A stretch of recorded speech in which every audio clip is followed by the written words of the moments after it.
유럽에서 코로나 바이러스가 확산이 되고 있을 때 이슬람 국가의 종교 지도자들이 위대하신 알라가 바이러스를 지켜준다고 말했다가 바이러스가 확산이 되자 이스라엘이 고의로 퍼뜨렸다고 비난을 했습니다.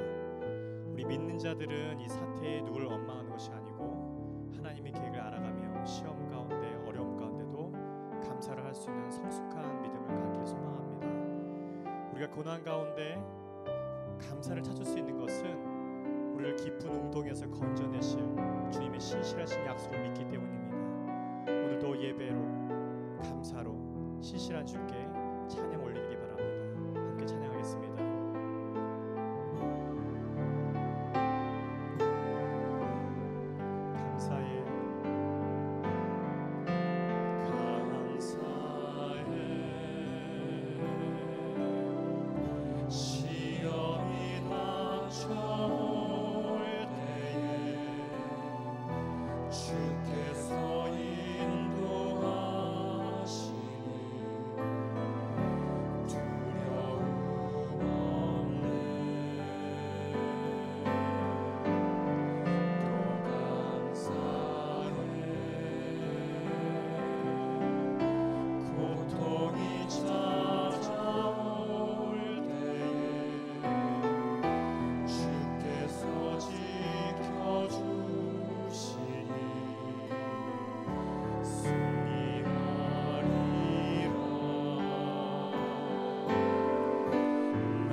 주님 지켜주시리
신실하신 하나님, 변함이 없으신 하나님을 우리 다시 한번 찬양하며 예배 가운데 나가겠습니다.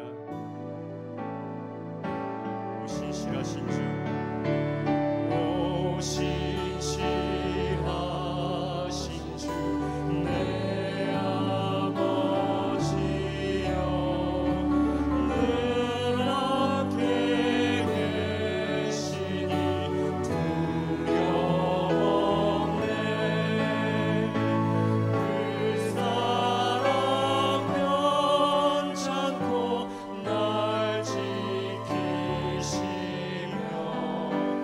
어제와 오늘이 한결같네. 오 신실하신 주, 오 신실하신 주, 날마다 자비를 베푸시며 이용할 모든 것 내려주시니 오 신실하신 주, 나의 봄철과 또 여름, 봄철과 또 여름, 가을과 겨울, 해와 달 별들도 다 주의 것, 만물이 하나로 드러내시는 것, 신실한 주 사랑 나타내네. 오 신실하신 주, 오 신실하신 주, 날마다 자비를 베푸시며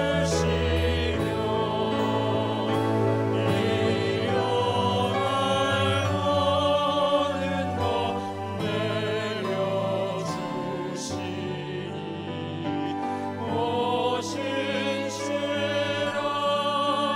주, 나의 그 죄를 사여, 내 죄를 사여 항의하시고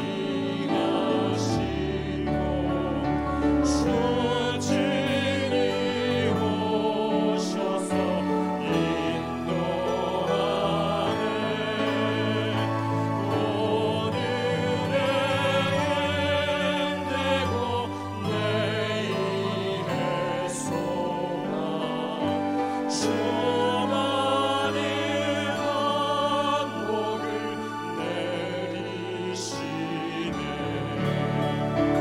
오 신실하신 주, 오 신실하신 주, 날마다 자비를 베푸시며 이용할 모든 것 내려주시니 오 신실하신 주, 나의 구주. 우리 함께 기도하기를 원합니다. 하나님, 내가 시험에 닥쳐와도 고통 중에서도 주님의 약속을 믿고 감사할 수 있는 성숙한 굳건한 믿음 허락하여 주시옵소서 기도합니다. 또한 이 시국에 내가 비록 재정적으로 건강적으로 어려움이 있더라도 자만하지 않고 감사를 나눌게 하시고, 또 사회적 간격 규제 완화로 확진자가 더 늘지 않아서 우리 함께 모여서 예배할 수 있는 날이 속히 올 수 있도록 우리 함께 기도했으면 좋겠습니다. 함께 기도합니다. 하나님, 내가 이 어려움 가운데 있을지라도 또 고통 중에 있을지라도 주님의 약속을 믿고 감사할 수 있는 성숙한 믿음 허락해 주시길 간절히 원합니다. 내가 아버지 하는 이 와중에 감사할 수 있는 것은 주님께서 나를 굳건히 지키시는 때문입니다. 아버지, 이 믿음으로 아버지 하나님 내가 더 나아갈 수 있도록 아버지 인도해 주시고 하나님을 더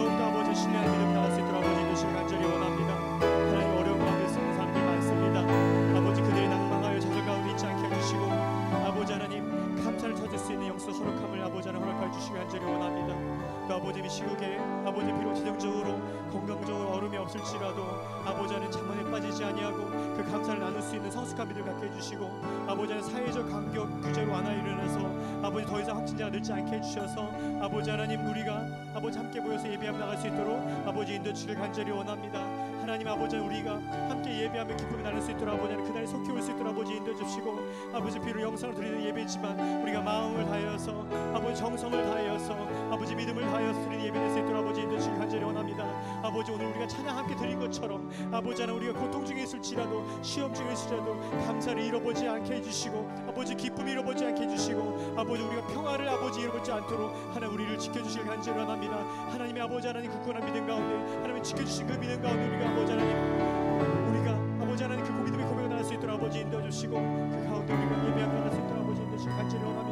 오늘도 드리는 각 가정마다 주님의 감사 예배가 넘칠 수 있도록 아버지 해주시고 아버지 하나님 각 가정마다 감사의 기쁨이 넘친 예배 될 수 있도록 인도해 주시길 간절히 원합니다. 아버지 오늘도 기다립니다. 주님의 사랑을 기다립니다.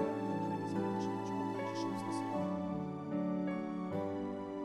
모든 영광 하나님께 드리며 감사하며 예수님 이름으로 기도했습니다.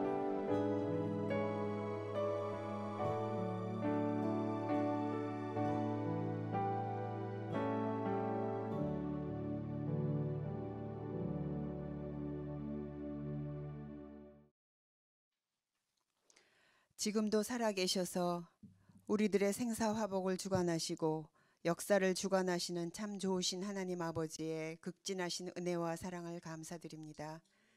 많고 많은 백성 중에 하나님의 자녀로 택하여 주셔서 구별된 삶을 살아야 하건만 물질의 풍요로움에 눈이 어두워 저희들 하나님의 은혜와 사랑을 잊고 하나님 두려운 줄 모르고 내 뜻대로 세상과 짝하여 타락의 길로 갔던 무지함을 용서하여 주옵소서.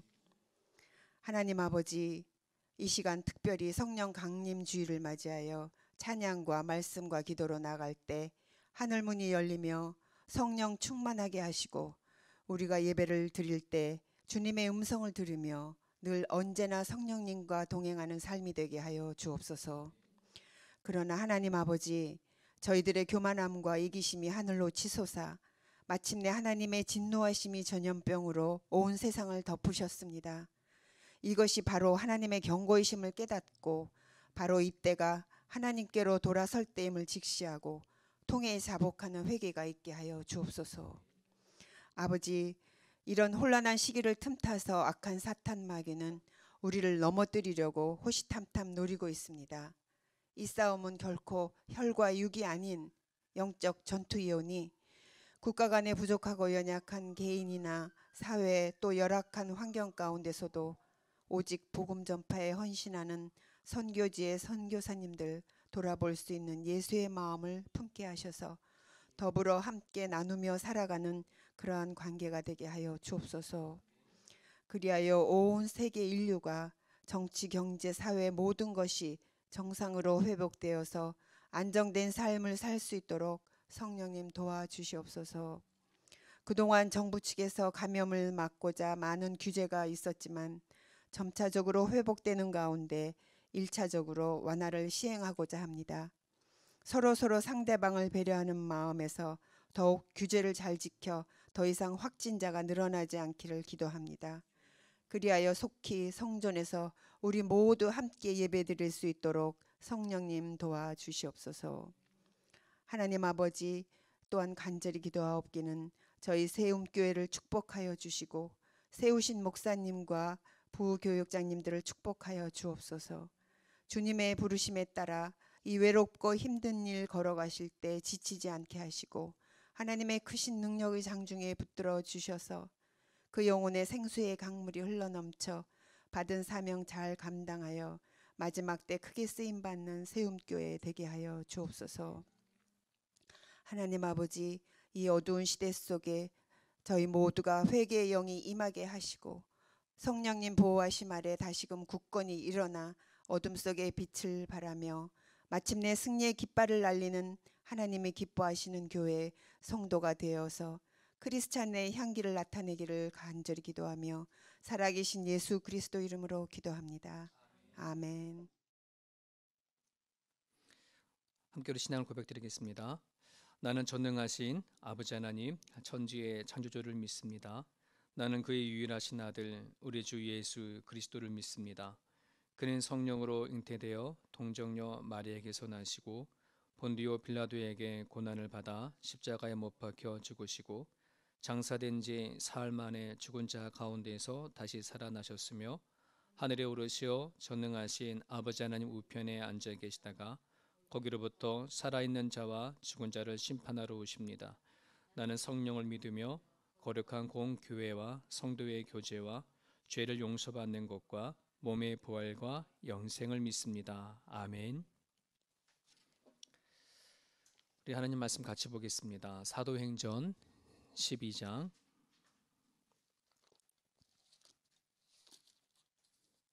20절에서 24절까지 보겠습니다. 사도행전 12장 20절에서 24절까지 우리 한 목소리로 읽겠습니다. 헤롯이 두로와 시돈 사람들을 대단히 노하여 하니 그들의 지방이 왕국에서 나는 양식을 먹는 까닭에 한 마음으로 그에게 나와 왕의 침소 맡은 신하 블라스도를 설득하여 화목하기를 청한지라.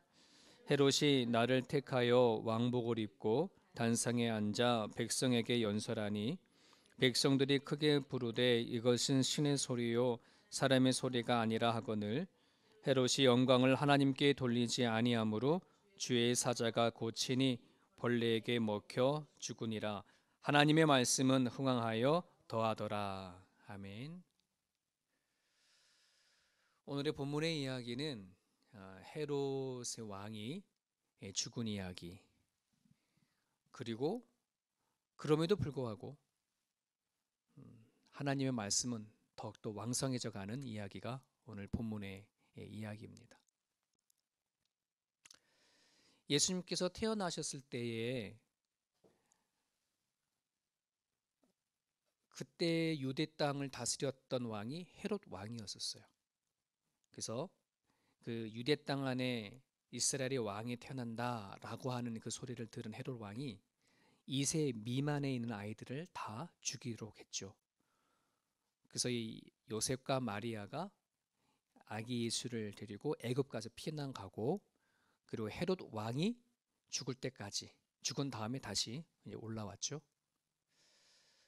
자, 이 헤롯 왕이 죽은 다음에 그 다음에 이 유대 땅의 왕이 누구냐면 그의 아들인 헤롯 안티파스. 이 헤롯 안티파스가 나중에는 세례 요한을 참수하는 역할을 하게 되어주죠.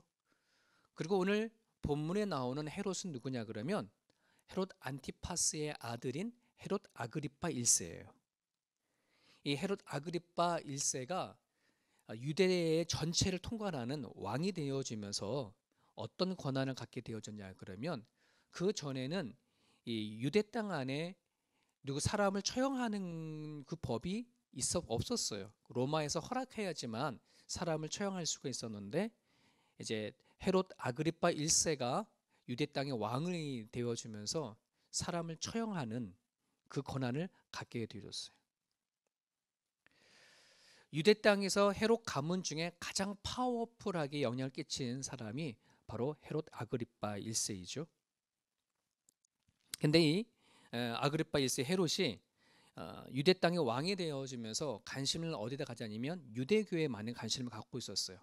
왜 그러냐 그러면 그 어차피 자기는 유대의 왕이니까 아무래도 이방 사람이라고 하더라도 그 땅을 지배하고 이끌어 나가려면 유대교의 지도자들을 잘 이렇게 같이 가야 되어지는 부분이 있어서 항상 이 헤롯 아그리파 1세는 그 유대교의 지도자들과 늘 가까이 지내면서 그들을 함께 결탁하게 되어지고 그들을 함께 의논을 나누면서 정치와 경제를 다스렸었어요. 지난주에 말씀드렸던 것처럼 야고보를 잡아서 죽인 것도, 그리고 베드로를 잡아서 감옥에 투옥시킨 것도 유대 지도자들의 마음을 사기 위해서 그렇게 한 거였거든요. 자, 근데 그렇게 했던 이 헤롯 아그리파 1세가 오늘 죽는다는 이야기가 오늘 본문의 이야기예요. 오늘 말씀에 보게 되어지면 20절에 헤롯이 두로와 시돈 사람들을 대단히 노여워하니, 그러니까 헤롯과 두로온과 시돈 사람들과 관계가 안 좋았다는 거죠. 근데 이 두로와 시돈이라고 하는 지역은 이 항구 도시예요. 항구 도시이고 조그만 나라들이거든요. 근데 이 나라들은 나름대로의 부자 도시예요. 부자 나라예요. 왜냐면 항구 도시로 인해 가지고 상업과 무역이 주로 왔다 갔다 했던 그런 나라고, 그리고 그 지역은 농사보다는 땅이 약간 척박하고 산 지역이 많아가지고 백향목, 잣나무 이런 것들을 많이 키워서 그런 거를 수출하고, 그리고 이제 곡식들은 수입을 해왔는데, 대체적으로 그 모든 쌀 곡류를 어디다 수입했냐면 유대에서 곡류를 수입했단 말이에요. 근데 어떠한 일인지 모르겠지만 헤롯과의 관계가 틀어졌어요. 그러다 보니까 두로와 시돈 사람들이 뭐냐면 먹는 것에 문제가 생긴 거예요. 굶어 죽는 사람도 있고 나름대로의 식량이 완전히 딸리다 보니까 어쩔 수가 없는 상황 속에 닥친 거예요. 그러다 보니 급한 게 누구예요? 이 두로와 시돈 사람들이 어떻게 해서라도 헤롯과의 관계를 다시 잘 맺기 위해서 그 헤롯 왕의 밑에 있던, 오늘 성경에 보니까 블라스도라고 하는 이 사람을 설득시켜 가지고서는 뭐냐면 우리로 하여금 아그리빠, 즉 헤롯 왕과 좀 연결 좀 해달라, 이제 이렇게 얘기를 되어준 거예요. 그러니까 이 블라스도가 두로와 시돈 사람들에게 하나 힌트를 줬어요. 조금 있으면 로마의 황제의 생일날이 가까워지니까 그때에 당신들이 좀 와서 헤롯의 마음을 사라, 이렇게 되어준 거죠. 그러니까 아니나 다를까 이제 그 날이 가까워지니까 두로와 시돈 사람들이 정말 많은 선물을 가지고 그 유대 땅에 헤롯 왕을 찾아왔습니다. 그때 찾아올 때에 뭘 갖고 왔냐 그러면 많은 선물뿐만 아니라 그 헤롯이 입는 은으로 만든 그 옷을 가지고 왔어요. 그 은을 만드는 것을 가지고 오고 그것을 당일날 헤롯 그러니까 로마의 황제의 생일날인 그 연설하는 장에, 즉 로마식의 원형 경기장에서 그 옷을 입고 나타난 헤롯이 그날 연설을 한 거예요. 그리고 한번 상상해 보세요. 엄청난 많은 사람이 원형 경기장에 딱 모여져 있고 은 머리부터 발끝까지 은으로 도배를 한 그 헤롯이 일어서서 연설을 하는데, 연설을 딱 하고 나서 두로와 시돈 사람이 그 사람들 매복시켜 둔 사람들 하여금 어떤 소리를 질르겠냐 그러면 칭송하는 소리를 하게 되셨어요. 야, 헤롯의 연설은 사람의 소리가 아니라 신의 소리다. 얼마나 정말 멋진 장면일까요? 그죠? 아마 이 헤롯에게서는 자기의 인생 가운데 최고의 정점을 찍는 아마 그런 날이 아닐까 싶어요. 모든 부귀 영화를 다 가지고 있고 권세와 능력을 가지고 있는 그 헤롯이 너무너무 아마 정말 자기 자신의 모습에 반했을 거라는 거죠. 그렇게 연설을 마쳐졌는데 갑자기 그 순간 이 헤롯이 배를 웅크잡고 쓰러진 거예요. 복통이 일어난 거예요. 그래서 그를 데리고 침실에 가서 눕혔는데 그 상태로 급성 복통이라 얘기를 합니다. 그 복통을 5일간 앓다가 그 자리에서 죽었더라. 이게 요세푸스에 나오는 이야기예요. 역사서에 나오는 이야기인데, 근데 많은 이제 역사학자들이 도대체 그럼 이 헤롯이 갑자기 복통을 일으킨 뭐 때문일까를 막 연구하고 조사해 봤더니 이 회충이 뱃속에 있는 회충이 막 엉켜져 가지고서는 그게 창자를 뚫고 나와 가지고서는 그거를 장파열로 죽었다라고 이렇게 얘기를 합니다. 어쨌거나 정말 자기가 최고의 인생에서 정점을 찍을 그때에 이 헤롯은 상상하지 못했던 자기의 죽음을 맛보게 되어졌습니다. 우리가 표면적으로는 그의 죽음을 오늘 성경에 보니까 벌레를 먹혀 죽었다 이렇게 얘기를 하고 있고, 또 역사적으로는 급성복통이라 할지 모르지만 오늘 23절에 보니까 헤롯이 영광을 하나님께 돌리지 아니했기 때문에 이렇게 얘기를 하고 있어요. 이 말씀을 묵상하면서 이런 생각을 해보게 됐어요. 헤롯은 죽기 전까지 이 사실을 알았을까? 자기가 하나님 앞에 영광을 돌리지 않아서 이 일로 죽었다는 사실을 알았을까? 전혀 알지 못했을까라고 한다는 겁니다. 자기가 죽기 전까지만 하더라도 이 헤롯은 자신의 유대인의 왕이었던 거에 취해져 있었고, 사람의 목숨을 쥐락펴락할 정도의 권세를 가지고 있었고, 자기의 말 한마디라면 두로의 어떤 나라든지 그들에게 전달되어지는 곡물까지도 차단시킬 수 있을 정도의 그런 권세를 가지고 있었던 이 헤롯이 정말 그걸 알았을까? 자기가 하나님의 영광을 돌리지 못해서 자기가 이렇게 죽음을 맞이한 거를 아마 몰랐을 거예요. 또 자기가 가지고 있는 그 큰 힘과 능력과 권세를 가지고 자기의 질병을 한 번도 싸우지 못한 채 그냥 그대로 목숨을 잃고 말아버렸어요. 헤롯은 스스로 생각하기를 난 세상의 승리자야 라고 아마 그렇게 뻐기고 외쳐질지 모르지만 하나님 앞에서는 아무것도 아니었음을 오늘 성경에는 드러내고 있습니다. 여러분, 우리가 이 세상 살아갈 때에 지금 살아있는 모든 사람들은 언젠가는 다 헤롯이 맞이한 이 죽음을 우리 또한 맞이할 겁니다. 우리를 기다리고 있는 이 죽음은 갑자기 어느 순간에 하루아침에 내가 가지고 있는 모든 것을 다 내려놓을 수밖에 없는, 모든 것을 다 잊어버리고 사라지게 하는 것이 우리 앞에 다가오는 죽음이라고 한다는 것입니다. 그런데 이걸 조금 더 들어가면 사람이 살다가 갑자기 죽음이 닥쳐서 죽어버리면 그래 끝난다 하게 되면 그 정도는 괜찮을지도 모르겠습니다. 뭐 죽음 다 없어지면 그래 끝나는 건데, 근데 문제는 죽음보다 더 두려운 거 있을 수 있어요. 그 다음에 누가 있다? 하나님이 계신다. 이 문제입니다.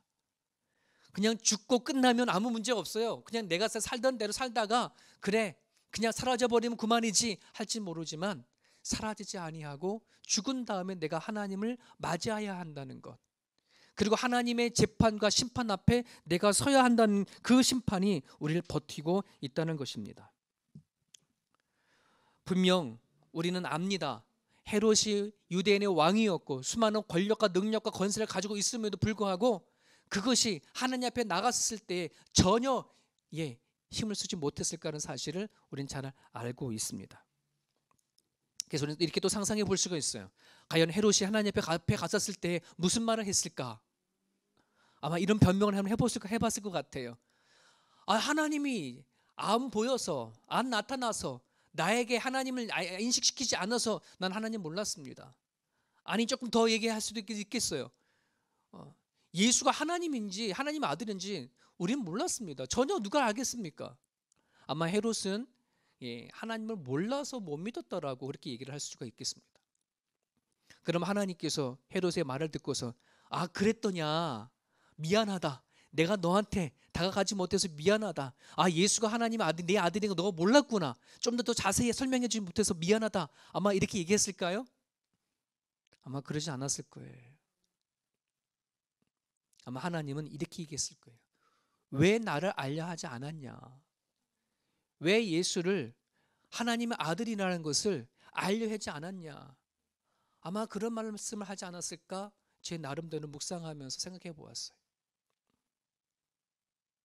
많은 사람들은 하나님의 눈에 보이지 아니하고 하나님이 드러내지 아니하여져서, 하나님이 살아계신다고 있다고 하는 증거가 없어서 안 보여서 하나님을 안 믿는다라고 이렇게 얘기할 수도 있을 겁니다. 근데 하나님은 도리어 얘기합니다. 너는 왜 하나님을 알려하지 않았느냐? 예수님이 하나님의 아들인 걸 왜 알려하지 않았느냐에 대한 그 죄를, 그 질문을 분명히 하실 거라는 말이죠. 여러분, 헤롯 왕은요, 솔직히 말하면 하나님을 알 만한 여유가 없었어요. 왕으로 살기 바빴습니다. 자기가 갖고 있는 권세를 누리기 바빴습니다. 자기가 하나님을 찾을 수 있을 만큼의 그런 부족함도 없었고, 예수님이 하나님 아들이었는가라고 하는 그걸 알아볼 여유가 없었어요.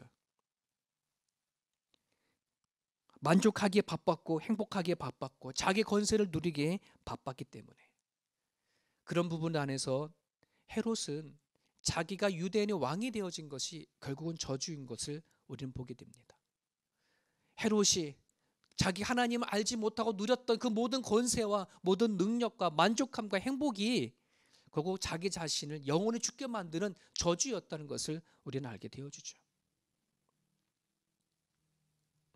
사랑하는 여러분, 하나님이 자신에게 필요한지 모를 만큼 세상을 살아가는 사람들이 있다면, 하나님을 찾지 못할 만큼 마음에 근심도 없고 걱정도 없고 아무 염려도 없다면, 여러분, 그것은 어쩌면 불행일 수 있고요, 저주일 수도 있습니다. 예수님을 찾지 않을 만큼 평안하다면 그 평안은 진정한 평화가 아닐 겁니다. 폭풍 전야의 고요함이 아닌 것처럼, 언젠가 불어닥쳐서 모든 것을 하루아침에 사라져버리게 하는 그 폭풍을 닥치기 전에 있는 그 평안함은 진짜 평안함이 아닐 거라는 것입니다. 헤롯이 오늘 갑자기 죽었다, 하나님 앞에 영광을 돌리지 않았기 때문에 죽었다라고 하는 것이 성경이 헤롯의 죽음에 대한 평가입니다. 하지만 헤롯은 몰랐을 거예요. 자기가 하나님 앞에 영광을 돌리지 않고 죽었다는 사실을. 오늘도 수많은 사람들이 갑자기 찾아와 죽음을 맛보는 수많은 사람들이 있다고 하면, 정말 내가 왜 이 세상을 살다가 가는지, 왜 죽는지 하나님 앞에 분명히 답을 얻고 살아가야지, 그 답을 알지 못하고 살아가게 되어지면, 여러분, 죽음 다음에 맞이할 하나님은 정말 사랑의 하나님이 아닌, 평강의 하나님이 아닌 가장 무서운 하나님으로 대할 거라고 우리는 생각이 되어집니다. 여러분, 헤롯은 왜 하나님 앞에 영광을 돌리지 못한 삶을 살다가 갔을까요? 하나님과의 단절을 얘기합니다. 그것이 결국 죄예요. 하나님과 단절해온 가정 가운데 그가 가진 모든 행동이 결국 죽음의 원인이었다는 말이에요. 여러분, 기독교의 본질은 복음이라 얘기를 합니다. 그죠? 기독교의 본질이 뭐냐? 복음이에요. 그럼 복음이 뭐냐라고 하면 모든 사람에게나 동일하게 적용이 되어지는 기쁜 소식이에요. 자, 그러면 그 기쁜 소식이 내가 하나님을 알면서 여러분들 가운데 그 기쁨이 있나요? 누군가가 여러분들에게 정말 하나님을 믿는 기쁨이 있어요? 라고 복음에 관해서 물어보면 여러분들이 나의 기쁨을 여러분 얘기할 수 있을까요? 많은 사람들은 우리가 복음이라 얘기했었을 때 이런저런 얘기를 참 많이 해요. 그냥 예수 믿고 구원 받는다, 내가 죽으면 예수 믿고 구원 받는다라고 하는 그런 구원을 얘기할지 모르고 그런 복음 얘기할지 모르지만, 여러분, 그건 너무나 단순한 거예요. 정말 왜 예수님이 나한테 진짜 복음인가라고 하는 그 사실을 내 여기서부터, 가슴에서부터 느껴져야 한다는 사실이에요. 여러분, 한국에서나 또 우리가 살아가는 삶의 현장에 보게 되어지면 참으로 남부러울 곳이 없었던 사람들이 하루아침에 자기의 인생을 포기하는 것 참 종종 보게 되어져요. 돈도 있고 권력도 있고 명예도 있고 인기도 있고 했던 모든 사람들이 도대체 왜 하루아침에 인생을 자기 포기를 해버리고 저렇게 살아갈까? 여러분, 한번 생각해 보세요. 하나님을 알지 못한 상태에서 이 세상 사람들은 자기 인생을 살았을 때 얼마나 만족하며 인생을 마무리하는가, 얼마 되지 않을 거라는 생각이 되어지는데요. 여러분, 우리 인간은 하나님이 우리를 만드셨을 때에 하나님 안에서의 관계성이 회복이 되지 못한 상태에서 우리가 살아가면 내 인생에서 만들어지는 공허함과 허전함은 그 무엇으로 메꿀 수가 없어요. 우리 인간은 하나님께서 그렇게 만들어 놓았어요. 하나님 아니면 결코 이 인생을 살아갈 때에 닥쳐오는 공허함과 허무함을 해결할 수 없다는 거예요. 어떤 것을 추구하고 살았던, 어떤 길로 갔던, 무엇을 바라보고 살아왔던 간에 그들이 추구했던 것 중에 하나님 아닌 오로지 자기 자신의 몸과 마음을 위해 살아왔던 사람이라면 반드시 죽음 앞에 전에 공허함이 있습니다. 인생에 허무함이 있어요. 그건 그 무엇으로 해결할 수가 없다는 말이에요. 예수 그리스도께서 오셔서 나를 위해 십자가에 못 박혀 돌아가신 것, 그건 죄의 문제가 아닌 하나님과 나와 속에서 단절로 만들어진 내 안에서 일어나는 공허함, 소외감, 고립된 거, 내 안에 살아가는 의미를 찾지 못하는 거, 그것을 예수님께서 해결해 주신 거예요. 회복해 주신 거예요. 내 인생 살아가다 부딪힌 그 공허함이 도대체 나는 왜 살아가야 되는가라고 하는 그 상황 가운데에 하나님이 찾아와 주셔서, 내가 찾아간 것이 아니고 하나님이 찾아와 주셔서 손 내미셔서 살아가는 삶의 모든 의미를 의미 있게 만들어 주신 것. 아직 많은 사람들은 하나님을 알지 못하면 내가 살아가는 모든 걸 붙잡고 살아가는 것들이 아무것도 아니라는 사실을 모르고 살아가게 되어져요. 오로지 그것만이 있으면 난 산다라고 살아가는데, 여러분, 죽음이라는 것이 하루아침에 닥쳐버리면 이게 뭐지 하는 순간에 온단 말이죠. 근데 우리들에게는 뭐가 있어요? 하나님이 있단 말이에요. 지금 나 이 순간에 예수님이 우리를 데려간다고 하더라도 뭐예요? 예수님 안에 살아간 내 삶이 하나님만 받으실 만한 것, 이게 기쁨이에요. 이게 복음이라는 말이에요. 하나님으로부터 오는 든든함, 하나님으로부터 오는 만족감, 하나님으로부터 오는 행복감이 반드시 있어야 내가 죽음을 맞이해야 하는 인생 가운데에 다른 어떤 것을 붙잡고 그것이 다다라고 믿지 않고 살아간단 말이에요. 우리는 세상에 살아가는 그 어떤 것보다도 더 가치 있는 예수님을 만나게 됐단 말입니다. 얻게 되어졌단 말입니다. 죽어도 사는 생명을 얻게 되어졌다는 말입니다. 이것이 복음이에요. 종교개혁자였던 마틴 루터라는 사람이 죄 가운데 태어난 모든 사람에게는 이 땅에 살아갈 때에 5가지를 이기지 아니하면, 5가지에 대한 승리가 없으면 그 사람은 진짜 구원의 기쁨을 얻지 못한다라고 말했어요. 이 5가지는 뭐냐면, 첫 번째는 사탄이에요. 우리 눈에 보이지 아니하지만 이 사탄의 권세, 바깥으로 나를 해서 계속 유혹하고 나를 넘어뜨리려 오는 사탄에 대한 것이에요. 두 번째는 내 안에서 존재하는 죄성, 죄. 그 다음에 세 번째는 언제 어느 순간에 닥쳐올지 모르는 죽음이라는 것. 네 번째는 율법이라는 말은 계속해서 우리로 하여금 내가 이 땅에 살아오면서 죄를 진 것에 대해서 넌 이것 때문에 넌 죄를 져서 넌 이것 때문에 하나님 사람이 네 못해 천국까지 못해 라고 정죄하는 율법. 마지막 하나는 하나님의 진노. 우리가 죄 가운데 태어난 우리들에게는 이처럼 하나님의 5가지를 갖고 태어나는데 이것에 대한 극복함, 이것에 대한 승리가 우리 가운데 없으면 정말 구원의 기쁨을 누리지 못한다는 것이에요. 여러분, 5가지를 예수 그리스도의 이름으로 승리할 수 있기를 바랍니다. 예수님의 이름으로 이 5가지가 해결되어 줄 수 있기를 간절히 바랍니다. 여러분, 그거 아시나요? 이 세상에 하나님께서 창조를 하시고 나서 아담과 하와를 만들어 놓으셨을 때에 인간보다 먼저 존재했던 것이 사탄이었다는 거. 그죠? 여러분, 사탄이라는 존재는 하나님께서의 이미 하나님과의 대던 교만에 싸우다가 이미 그런 타락된 영이고, 하나님 앞에 패배한 이 사단은 자기의 영역이라는 것이 있어요.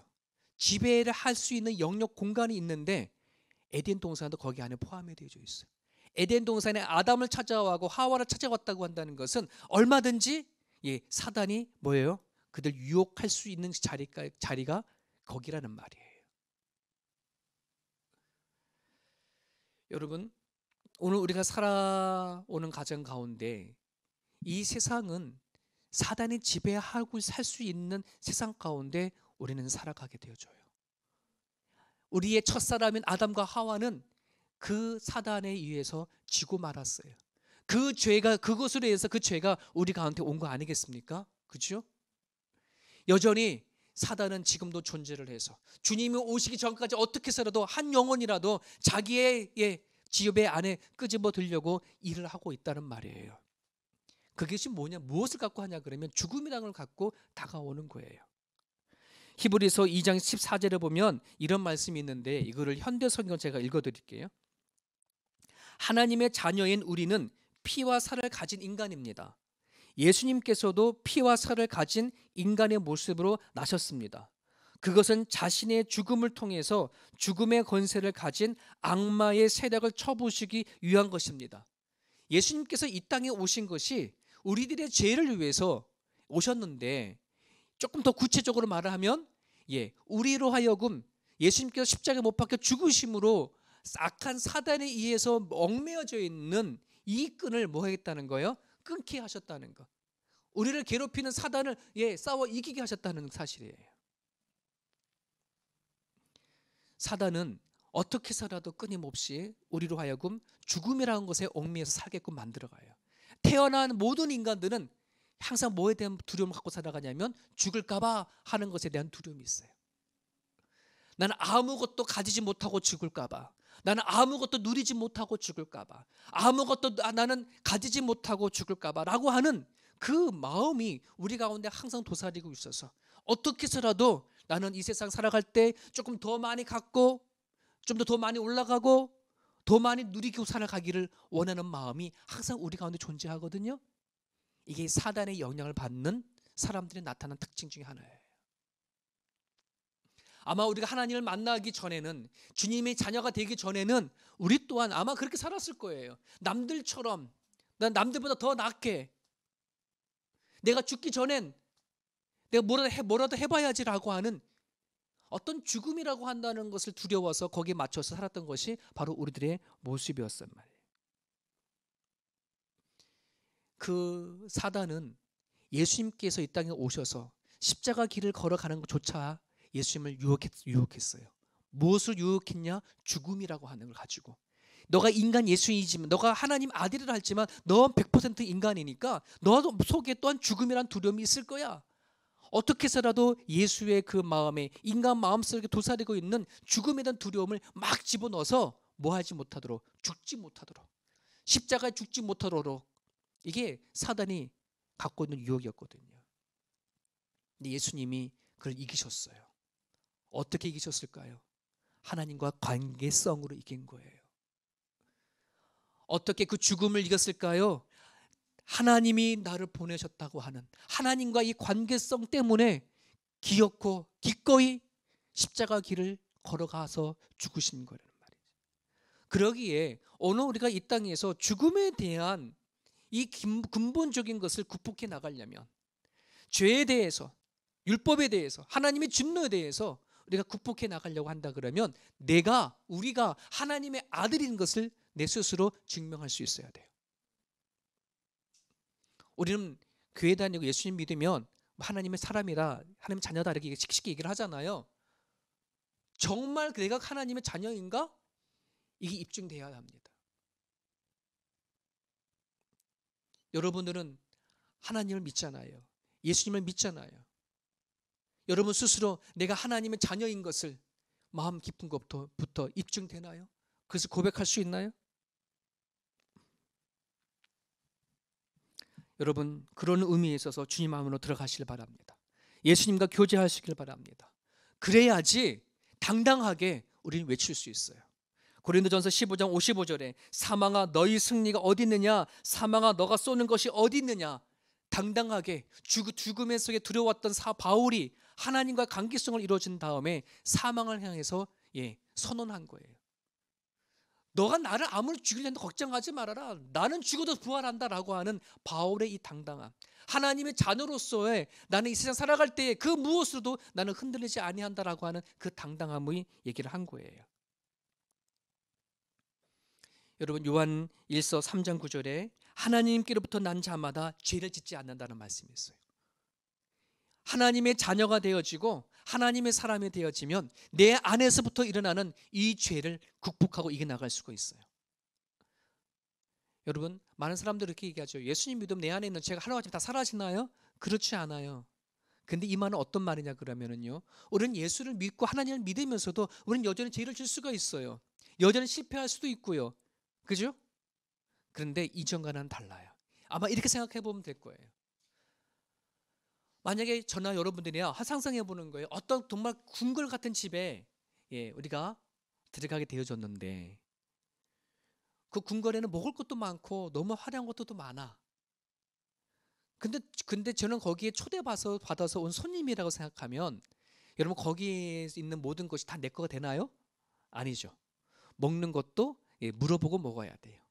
거기는 내가 뭔가 만지고 가지려도 물어보고 만지고 가져야지 돼요. 그 집과의 아무런 관련이 없기 때문에 손님이면 그래요. 하지만 반대로 조금 다 생각하면 내가 그 집안의 주인이라 내가 그 집안의 자식이라 생각한다 그러면 거기 있는 먹을 거나 가질 거가 내 마음대로 할 수 있어요, 없어요? 할 수 있어요. 내가 그냥 누구한테 물어보지 않아도 나는 그걸 가질 수가 있고 내가 그걸 먹을 수도 있어요. 내가 거기에서 실수를 해도 상관이 없어. 내가 거기에 있는 그 물건을 만지다 깨트려도 상관이 없어. 하지만 손님은 뭐예요? 그렇게 하면 안 돼.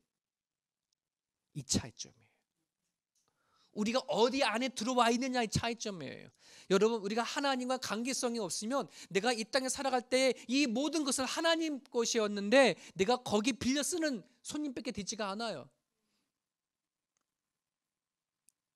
내가 가지고 있는 모든 지식, 모든 권력, 모든 명예, 모든 생명까지도 다 하나님 것이거든요. 하나님과 관계성이 없으면 우리는 다 그냥 손님으로 살아가는데요. 맨 마지막 하나님이 그것에 당당하게 요구할 수 있어요. 청구할 수 있어요. 근데 우리는 예수님과 믿음과 사이에 이 세상에 손님으로 사는 게 아니라 뭐로 사는 거예요? 하나님의 아들로 딸로 살아가는 거예요. 신나잖아요. 그렇지 않습니까? 다 나는 우리는 그 전이나 지금이나 내가 똑같이 잘못도 할 수도 있고 있어요. 하지만 이제는 알아요. 내 인생 모든 것의 주인이 하나님이라는 것을 알아요.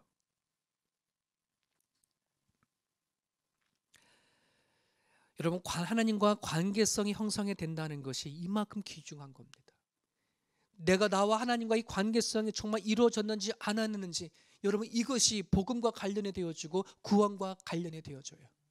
아직 내가 살아가는 삶의 현장 가운데 하나님과의 1대1의 관계성이 이루어지지 않은 상태에 내가 하나님 앞에 그냥 가서 예배한다? 여러분, 정말 두렵고 떨림으로 하셔야 합니다. 하나님 앞에 정말 1대1의 관계성을 가지고 예배 드릴 수 있기를 간절히 바랍니다. 여러분, 24절에 보면 유대인들이 스데반 집사를 죽여도 헤롯이 야고보를 잡아 죽이고 베드로를 감옥에 잡아둔다 할지라도 하나님의 말씀은 뭐한대요? 날마다 흥황해졌다라고 얘기를 하고 있습니다. 여러분, 이때 말하는 하나님의 말씀은 그냥 예수님 믿으면 복 받으세요라고 하는 말씀이 아니에요. 박해와 핍박이 있어도 넉넉히 넘어가는 복음을 얘기를 하는 것이에요. 우리가 받은 그 복음은 그냥 이 땅에서 뭐 잘 먹고 잘 사는 복음이 아닌, 내가 박해가 있고 핍박이 있고 슬픔이고 아픔이 있다 할지라도 넉넉하게 그것을 이겨나가는 수 있는 복음이에요. 여러분, 그 복음을 가졌다라면 정말 우리는 이렇게 고백할 수 있을까요? 내가 가지고 있는 지금 성공이나 출세나 건강이나 행복이나 그거를 다 바꾸더라도 하나님의 복음만 가지면 돼라고 하는 그런 자신감이 있나요? 내가 지금 누리는 거 다 뺏긴다고 할지라도 예수님이면 돼요라고 하는 그런 자신감이 있나요? 그 자신감이 있어야 예수가 내 안에 진짜 복음이라는 사실을 우리는 고백할 수가 있어요. 주 예수보다도 귀한 것이 없네. 세상의 모든 행복과 모든 명예와 바꿀 수 없네. 여러분, 그 찬양 우리 너무나 좋아하고 쉽게 찬양할지 모르지만 정말 하나님이 여러분이 갖고 있는 지금 누리고 있는 행복을 뺏어버리고 명예를 가져가 버리고 모든 건강을 가져간다고 하더라도 여러분, 그 찬양을 할 수 있을까요? 사랑하는 여러분, 그 복음이 여러분 가운데 있기를 바랍니다. 그 신앙이 여러분 가운데 있기를 간절히 바랍니다. 정말 세상을 이기신 분이 예수님이라고 한다면, 모든 사단을 이기시고 죄를 이기시고 나를 정죄하는 율법을 이기시고 하나님의 진노를 우리를 하회시키신 예수님의 그 복음이 우리 가운데 있다고 한다면, 여러분, 지금 내가 예수님을 아는 것만으로도 만족하시고 내가 지금 예수님을 믿고 있는 것만으로도 행복할 수 있기를 간절히 바랍니다. 결코 내가 지금 당하고 있는 고난과 아픔이나 질병이나 그 모든 것이 나로 하여금 하나님에 관한 그 관계를 빼앗을 수 없다는 그 신앙의 고백이 저와 여러분 가운데 있기를 간절히 바랍니다. 내가 하나님을 알고 하나님이 나를 아는 관계가 되어진다면 여러분, 사단은 겁낼 필요가 없어요. 내 안에 있는 죄 가지고 힘들어할 필요가 없어요. 죄를 이기시고 사단을 이기시고 하나님의 진노에서 벗어나게 하신 예수 그리스도, 그분이 우리 가운데 있기 때문에 그렇습니다. 오늘 주신 말씀을 붙잡고 이 시간 같이 한번 우리 기도드렸으면 좋겠습니다. 여러분, 예수님이 없는 행복은 정말 행복이 아닙니다. 예수님이 없는 평안은 진짜 평안이 아닙니다. 나한테 갑자기 죽음이 닥치고 고통과 아픔이 닥쳐와 버리면 쉽게 무너질 것이라면 그건 진짜 행복이 아니고 평화가 아닙니다. 이 시간 여러분 기도할 때에 예수님 안에 기쁨을 회복해달라고, 예수님 안에 감사가 터질 수 있게 달라고, 예수님 안에 만족할 수 있는 그런 마음 달라고 기도했으면 좋겠습니다. 하나님은 여러분을 아들로 딸로 삼아두셨습니다. 여러분이 이제 그것이 어떤 귀한 것인지 여러분 스스로 입증할 수 있기를 바랍니다. 아, 내가 정말 하나님의 자녀이구나, 하나님의 아들이구나, 그 마음을 내 가슴 깊이 가운데 느낄 수 있게 달라고 기도했으면 좋겠습니다. 하나님과의 깊은 관계가 있다면 지금 나의 모든 형편은 하나님과 교제하는 도구일 뿐입니다. 행복한 자리에 있다면 하나님 때문에 행복하다고 고백하시길 바랍니다. 불행하고 싶은 것이 있다면 하나님을 만족할 수 있는, 하나님 때문에 만족할 수 있는 그런 가치가 있다, 소중함을 있다라고 하는 것을 고백하고 발견할 수 있도록 여러분 기도했으면 좋겠습니다. 이 시간을 같이 주신 말씀 붙잡고 기도하기 원합니다. 하나님 아버지 하나님 감사합니다. 이 시간 주님 앞에 기도합니다. 주신 말씀 붙잡고 하나님 아버지 하나님께서 인도해 주시고 하나님 붙잡아 주시고 간절히 소망합니다. 하나님 아버지 하나님, 우리가 이 땅에 살아갈 때에 하나님 네가 가진 것과 속지 말게 하여 주시옵소서. 내가 이런 것을 가지고 저런 것을 누리고 있다라고, 나는 행복하다라고 속지 말게 해주십시오. 내 안에 정말 하나님이 아니면 그 모든 기쁨과 그 모든 행복과 그 모든 것들은 하루아침에 사라져버린다는 사실을 우리가 믿고 나갈 수 있도록 하나님 아버지 하나님 붙잡아 주십시오. 여호와 하나님 아버지 하나님, 하나님의 자녀인 것을, 내가 하나님의 아들인 것을 정말 이 세상에 갈 때 당당하게 내 스스로 인정하고 고백할 수 있는 우리 모두가 되실 수 있도록 하나님 아버지 하나님 붙잡아 주시옵소서. 하나님 아버지 하나님, 내가 이 세상에 갖지 못한다 할지라도, 내가 이 세상에 그 무엇이 없다 할지라도 하나님 내 아버지인 것을, 영원한 충분히 나가신 내 주님인 것을 내가 믿고 나갈 수 있도록 우리의 모습이 되갈 수 있도록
우리에게 다가오지 아니하셨을 때 우리는 하나님과 남이었었습니다. 하나님과 원수지간이었었습니다. 아버지 하나님, 이런 죄인을 우리에게 다가와 주셔서 내 아들이라 내 딸이라 품어주셔서 하나님의 자녀 삼아주신 은혜 진심으로 감사를 드립니다. 오늘 우리가 받은 복음이 어떤 것인지, 구원의 기쁨이 어떤 것인지 하나님 뼛속 깊이 깨달아 알아. 내가 지금 누리고 있는 그 행복도, 그 명예도, 그 부도 빼앗긴다고 할지라도 주님, 예수님 한 분만으로 만족하며 행복할 줄 알며 기뻐할 수 있는 우리 모두가 되어갈 수 있도록 주님 붙잡아 주시옵소서. 오늘 우리가 살아가는 순간순간이 감사가 되어진다면, 기쁨이 되어진다면 하늘을 향해 손을 들어 영광 올려드릴 수 있게 하여 주시옵소서. 내 살아간 삶이 자리가 녹록지 아니하고 때로는 지치고 힘들고 피곤한다고 할지라도 하나님 아버지 하나님, 우리 안에 있는 가장 가치 있는 예수 그리스도가 우리 가운데 있다는 사실을 알게 하여 주셔서 하나님 넉넉하게 그 자리를 이겨나갈 수 있는 온 성도 되게 하여 주시옵소서. 내가 세상을 이기려고 하지 말게 하여 주옵소서. 이미 세상을 이기신 주님을 품고 나갈 수 있도록 역사하여 주셔서 내가 숨쉬고 살아가는 모든 삶의 현장이 기쁨이 되게 하시고 감사가 되게 하여 주시옵시고 하나님 앞에 영광 올려드리는 삶이 되어갈 수 있도록 주께서 인도하여 주옵소서.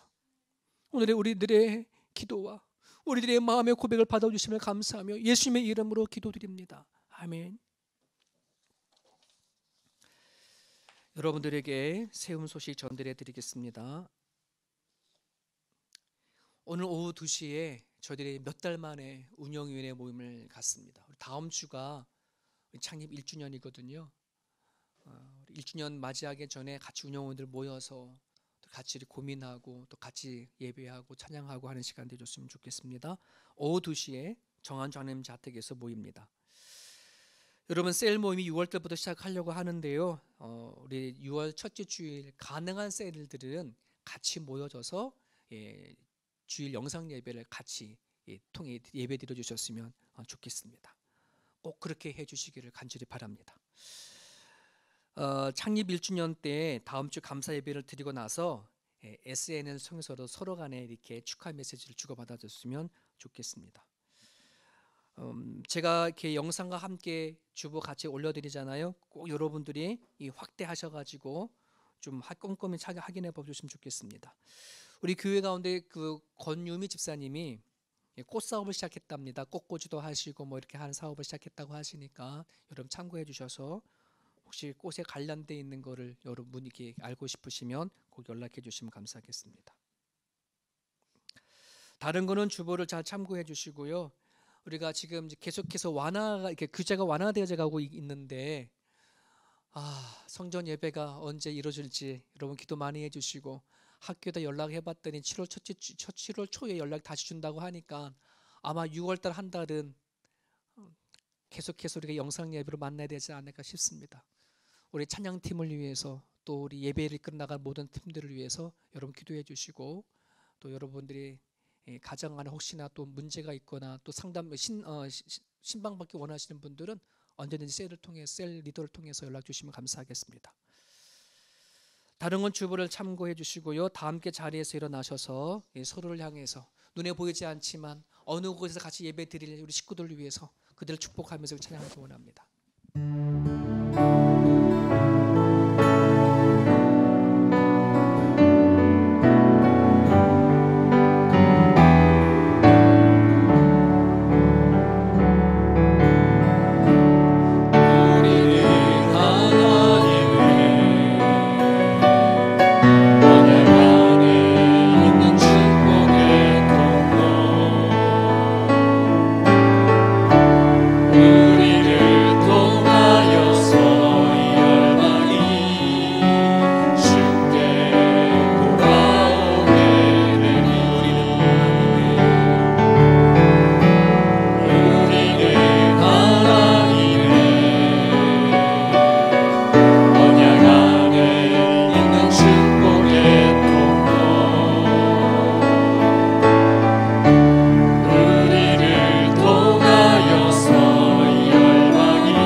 살아계신 하나님 아버지, 여전히 죽음의 그림자가 전 세계를 덮고 있습니다.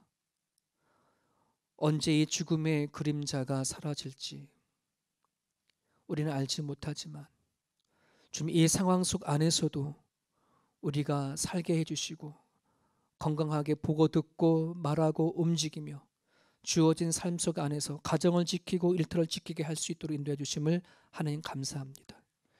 모든 것이 다 하나님의 것인 것을 우리는 인정하고 살아갑니다. 살아가는 현장들마다 기쁨이 되게 하여 주시옵소서. 오늘도 기꺼이 주님 앞에 드려지는 이 예물을 하나님 귀하게 사용되어 줄 수 있도록 인도해 주시고, 특별히 하나님 선교지에서 사역하시는 선교사님들을 잘 사용되어 줘서 힘들어하는 그들에게 숨통이 트여줄 수 있는 하나님 아버지는 그런 물질 사용되어 갈 수 있도록 인도해 주시고, 그 사역지 안에 놀랍게 사용되어 줄 수 있도록 하나님 일하여 주시옵소서. 우리가 사람을 돌아보고 구제하고 선교하는 것, 고대 하나님 말씀을 선포하는 것에 더 선택하고 집중해 나갈 수 있는 저희 교회가 되어줄 수 있도록 인도하여 주옵소서. 감사함으로 기꺼이 내는 손길에 복의 복을 내려주시고 때에 따라 돕는 하나님의 은혜를 허락하여 주시옵소서. 하나님이 내 가정에 역사하는 거나 깨달을 수 있도록 하나님 1대1로 찾아가 만나 주옵소서. 감사하며 예수 그리스도 이름으로 기도합니다. 아멘. 이제는 우리 주 예수 그리스도의 은혜와 하나님 아버지의 무한하신 사랑하심과 우리 함께 동행해 주시고 주님 날아갈 때까지 우리의 옆에서 상담자 되어 주시는 성령님의 감화감동 역사 충만하심이 우리 안에 어떤 복음이 있는지 분명히 깨닫고 살아가는 삶의 현장 가운데 하나님 앞에 영광 올려드리며 살아가기를 다짐하는 모든 성도들 머리 위에 이들이 하나님 주님을 부르가며 기도하는 그 기도의 자리 위에 이제부터 영원토록 함께 하시옵기를 간절히 축원합나이다. 아멘.